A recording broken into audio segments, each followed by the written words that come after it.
Now to another case we've been following closely from day one. The family of college student Riley Strain, who was found dead in a river in Nashville, says the facts from the night he died, they just don't add up. Riley disappeared after he was kicked out of a bar on March 8th. He was in Nashville with his fraternity brothers and friends from the University of Missouri for their formal that weekend. But now, weeks after his body was found, it's a text message that Riley sent to his mom that night that's bothering her. She shared that message with senior national correspondent Brian Entin during their exclusive sit-down interview. Brian joins me live now. Brian, what was the text message that he sent to mom, and why was it so disturbing to her?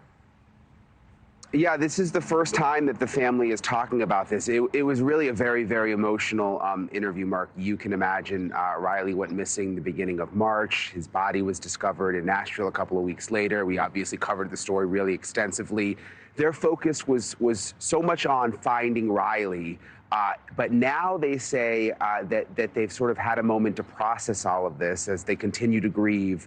There are so many more questions and things that have come up. And one of those questions has to do with the text message that you just mentioned. It's a conversation that Riley had with his mother before he went missing and left the bar about the way his drink tasted. And again, this is the first time she has spoken about this, but it could be very, very important when it comes to what happened here. Now listen to what she told me, Markie.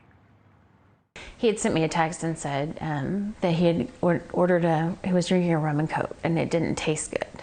And I said, well, you probably shouldn't drink it then. He goes, well, it tastes like barbecue. And I go, well, that sounds awful. And he said, well, it sounds good, but it's not.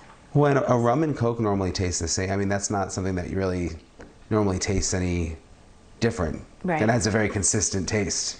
Yes, yes. And that's why I'm like, you probably shouldn't drink that then. Do you think that could have something to do with what happened? Yeah, maybe there was something in it that shouldn't have been.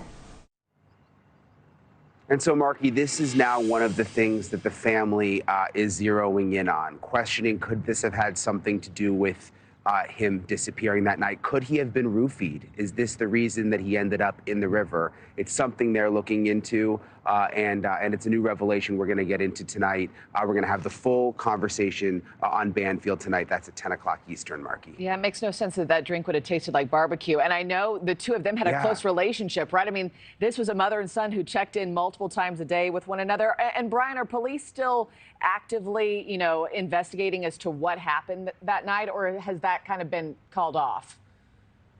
Yeah, well, first to the first part of what you said, I think it's one of the most heartbreaking things about this whole story is that they were so close, that mom and son. He was an only child. He had been FaceTiming her from the bar that night. They talked all the time, and she knew her son very well. And she says it doesn't make sense, she says, the way that it's explained to her that all of this went down. She's really, really interested in that drink and the investigation. The police say it's pretty much not ongoing right now. They are waiting on the toxicology results, but there is now a state investigation that we've learned about, which is also new, which could be zeroing in on what happened in the bar that has to do with the drink, and that's something else we're going to talk about for the first time tonight on Banfield. Yeah, we'll be watching closely. That family has been in our thoughts and prayers, and I know you've kept a spotlight on it yourself. Brian, thanks so much, and for everybody watching tonight on Banfield, you'll have more of Brian's exclusive interview with Riley Strain's family. They're ready to reveal more about what they think really happened that night. Thanks for watching, everybody. Go to joinnn.com to find NewsNation on your television provider. Also, don't forget to click that red subscribe button below to get more of NewsNation's fact-driven, unbiased coverage.